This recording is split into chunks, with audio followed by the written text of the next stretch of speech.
Very excited to bring you a special broadcast today. Live in studio with us today is one of the rising stars of our region, singer, songwriter, and guitarist Laura Rullo. Laura, welcome to WIUP. Thank you so much for having me. I'm happy to be here. It's great to have you. How's your summer been going? Awesome. Busy and awesome. Yeah, and you've been playing out a lot, and you're gearing up for the release of your first album, and we'll get to that in a bit. But first, it's your first time here, hopefully not the last, Yeah. but let's start at the beginning. Music's obviously been a big part of your life from a very young age. What initially sparked your interest? How did you get the bug? That's a great question. One day I just asked my parents for piano lessons, and I think on my 4th or 5th birthday, I walked down the steps and there was a keyboard waiting for me in our basement. And it just kind of took off from there. My parents have never ever stopped believing in me and pushing me to the next level and just helping me get to where I am, and that's been really helpful. So I started out singing in church every Sunday before I was ready, really, but it really pushed me to that point where, I was comfortable in front of an audience, and that just kept growing and growing. And by the time I was 12, I got my first gig, and I never really wanted to stop ever since then, and it's just been lots of fun. And I'm going to hit on this a few times over the course of the conversation, but for now, a lot of us start out playing covers, right? Yeah. It's kind of our entry point. At what point did you decide to make the leap from covers to writing your own music? Tell us a little bit about that evolution. Yeah, so obviously, I started gigging and open mics was really the first thing that I started doing to try to get myself out there and really see if music is what I wanted to do with my life and what direction I wanted to take it. Open mics, you see people covering a wide variety of music, you see people writing their own music, and there's so much diversity in that whole music scene that I wouldn't have had otherwise. So it really took the getting out there and seeing other people do their thing and just learning from experience to be able to get to the point where I told myself, hey, I think I want to try this writing songs thing because it's working for all these other people, and it'd be really neat to have more variety in my set. So I love writing now, and it's pretty much all I do. And that, of course, has taken you to the point where we're gearing up for your album, your first full length, due hopefully this fall. Tell us a little bit about that process of putting the album together, recording, who you've been collaborating with in the process. Yeah, all my songs are completely written on my own. I've never had any help. I bought a number of songwriting books and things like that. I've watched YouTube videos, but the actual writing of the songs has been completely me up to this point. I think it'd be really cool to co-write at some point. I'm just not quite there yet, waiting for the album to come out, and all the musicians, especially around here, they all have their own schedule, they're all doing their own thing, so it's really hard to be able to collaborate with other musicians, but I'll just bring a raw song that I've been playing live for usually about 6 months, and I'll bring it to my producer, Daniel Blake. He doesn't live. The studio literally is like 5 seconds down the road from our house, so it's really convenient for us. So I'm in there every other Tuesday working on my album, and it's been lots and lots of fun. And so was it a point of, okay, I'm going to do an album? Or was it a matter of, I'm starting to accumulate some songs here, maybe it's time to put them together somehow? Yeah. Or a mixture? I knew I wanted to do a single first, just to kind of see how that took off, I guess, locally. And it went really well. People were into it. It's really cool for me. Like, people will show up to my shows and they'll be like, "Play Invisible!" So I'm like, all right, well, I guess I should throw some more stuff out there. The decision between doing it as a full album or just keep continuing to release singles, which I'm sure I will continue to release singles after the album's done. But I wanted to do it the old-fashioned way. I don't know, something in me was like, do an album instead. There's nothing wrong with old-fashioned, as the old man in the room. Speaking of Invisible, so we're coming up on the 1-year anniversary of the release of that single, which ends up being the first single from the album. Is there anything about that song in particular that made you feel like this is the one that's a priority to record and release? Or was it just a matter that was the track that was furthest along at the time? Or tell us about that track. So I wrote that song on my bedroom floor one night, and it's always crazy to me how sometimes I'll spend months and months. There have been songs that I've worked on for almost a year before they were really ready, not only to be released, but just to play them live. And that was a one-nighter, which was kind of cool for me. I was like, well, it came together so fast, and I've been playing it live for a couple months before I decided to ultimately release it. And I don't really know. I was like, the title's cool. You know, people seem to like it when I play it live, so for whatever reason, that just was the one that I decided to release first. But well, let's take a listen to it. Here is Invisible from the forthcoming album by Laura Rollo on WIUP-FM.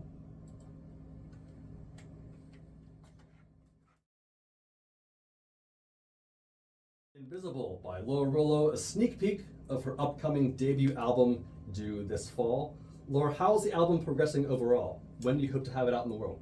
we're thinking, you know, like you said, fall. Hopefully September, we're thinking. We were shooting for the summer, but, you know, it always takes longer than expected to get everything recorded and then figure out what you want to add and then mix it. So I'd rather have it, you know, the way I want it than rush to release it and have it not be the way I want it. So to zoom out a little bit from the record,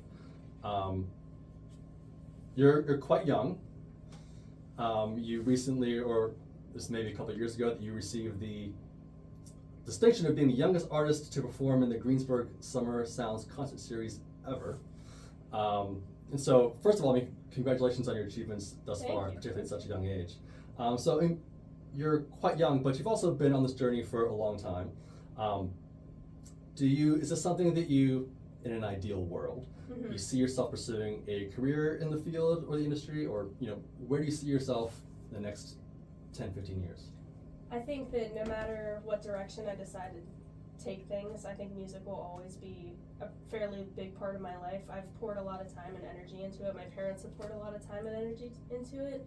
And I think a big part of having a successful music career is you do have that advantage when you're young to get that momentum and push yourself out there, so it's not as hard, you know, when you're older. My dad, you know, like I said, he does most of the bookings and he drives and he runs my sound, and like a lot of that pressure is not on me right now, whereas it will be when I'm older. So I think the actual performance aspect of it and the writing and the recording aspect of it, getting that experience with it now when I'm young, I think will really help me to decide what direction I want to take my life when I'm older. But at the same time, you always have to have a backup plan.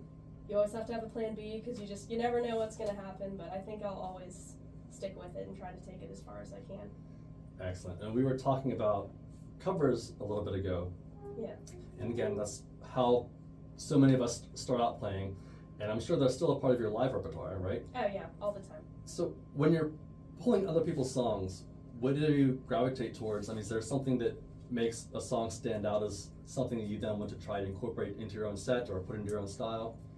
Yeah, I try not to limit myself to just one genre or one style of music, because I feel like there's so much more that you can do, especially if you have, you know, more variety in audience that you're playing to, because I play all sorts of venues that are all different. So I try to do anything from like 50s to like modern day. I do a lot of 80s and 90s, 70s. So I just try to pull as many different aspects of what I want to, what I want to do with it, and I just try to cover as many artists as I possibly can. And eventually, I mean, you can't cover every song that's ever been recorded, but hopefully eventually I'll have even more variety than I do now. But are there one or two that you feel like are a lot of fun for you to play? People always ask me that. It depends more on the audience that I'm playing for and not the actual song itself, because if people are having fun with the song, like people love Country Roads, they love Sweet Caroline, that kind of stuff.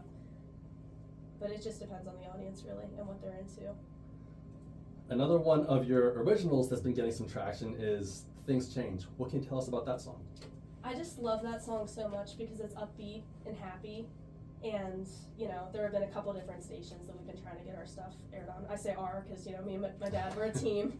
But, I was like, well, let's kind of throw this one out there just as, a teaser, a sneak peek for the album, because it's a happy song, it's upbeat, because Invisible's kind of more sad and, feel bad for me. So things change is more, life is going to beat you up sometimes, but it's all going to be okay. And I write a lot of songs like that because I think that's a good message for people. That was another song that I wrote in one night. I came home from a gig. It was very late. It was like 11 o'clock at night. I was like, I should go to bed, but I'm going to write this song. It's one of my favorites. Hey, when inspiration strikes. Let's take a listen to Things Change by Laura Rullo on WIUP.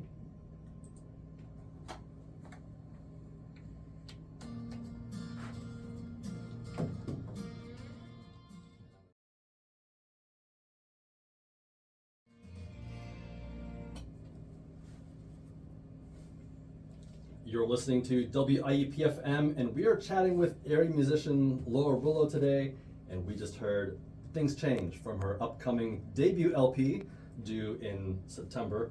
Laura, you perform live a lot, especially over the summer. At this point, with the experience you've had, and what's something that most excites you about playing live? And I imagine you received much more feedback from your live audiences at this point. What's a song that you feel tends to be especially well received when you play out? Well, I mentioned to you when we were off the air, people like songs like Country Roads, Sweet Caroline, but it really depends on the crowd, and people can really get into any song. I mean, usually if it's a slower song, they're into it in a different way usually, but playing live, I love it when friends of ours will show up and they'll just have a blast. I played recently in Salzburg, which is actually pretty close to where we are now.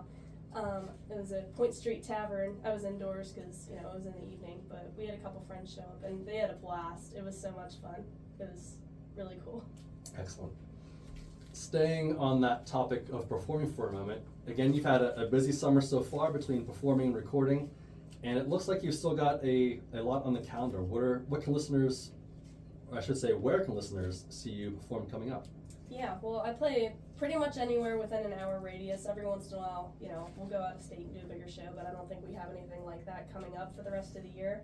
My schedule's pretty packed as of right now, but it's my updated schedule. It's always on Facebook, Instagram, laurarullomusic.com. It's my website. This week in particular, Thursday, I'll be at D'Annunzio's in Latrobe. It's actually inside the Latrobe airport, although they're not doing flights out of there at the moment, but it's all good. Restaurant is still fully functional, so I believe I'll be outside playing there. And then Saturday I'll be at the Latrobe Speedway. So I was supposed to be there, I think it was on the 4th of July actually, but it ended up getting canceled because of weather. So they rescheduled, so I'm going to be singing the anthem and some other stuff, And coming back to the album, one more track that we have here today is Alone to Burn. What can you tell us about that song? Yeah, this is probably the darkest of all the songs that it's not anything too crazy. There was a point where my sister was super duper into watching Star Wars movies, and I don't even know which movie it was. Her interests change like every week. She's actually at a camp for Scouts right now, so she likes outdoorsy stuff. I am not into outdoorsy stuff. I like to be inside with my guitar, but we are very different people.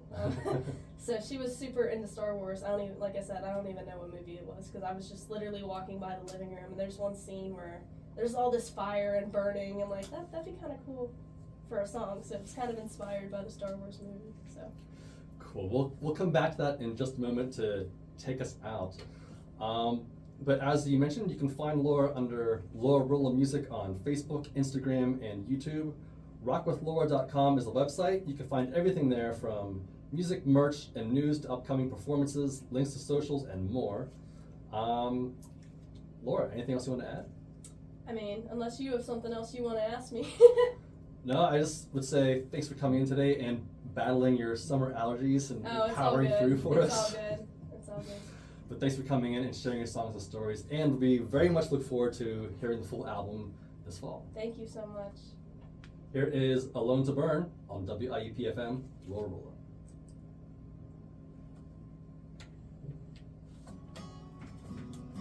Cool.